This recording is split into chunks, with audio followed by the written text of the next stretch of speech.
One of the severe challenges that we face in Syria is that civilians are not simply an incidental casualty of war, but they are the intended victims.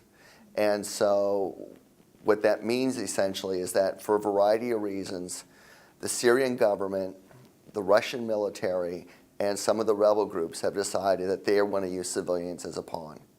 And as a consequence then, they will manipulate the aid, including cease its delivery as a way of trying to further their own political and military goals.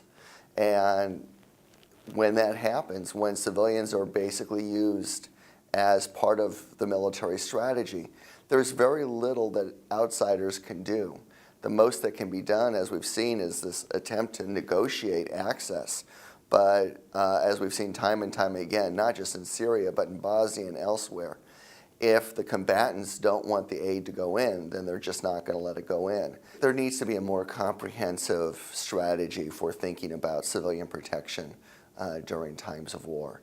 And by comprehensive, what we have to recognize is the fact that when there is times of war and civilians are trying to protect themselves, most of them try to flee. The instinct is to just simply get out of the middle of the war.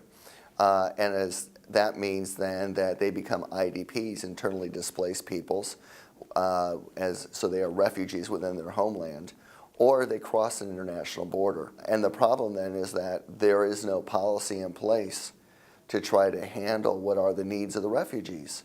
And in the case of Europe, it's not just Syrians coming from conflict zones. We've got Palestinians now and Iraqis and Afghans, and the list goes on and on.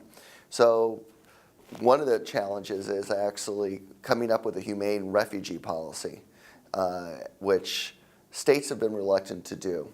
There also has to be then a more comprehensive willingness to protect aid workers and make it possible for them to deliver relief. There's always going to be a difficult balance between legitimate national security and economic and political concerns of any country, including the United States, but there also has to be a way to weigh that with humanitarian considerations. So this is a difficult climate for humanitarianism and for providing civilian protection and for providing some form of asylum or refuge for those who've been affected by conflict. The future administration, I would advise, will have to actually think about trying to not just get ahead of the curve about the future disasters, but just try to keep pace.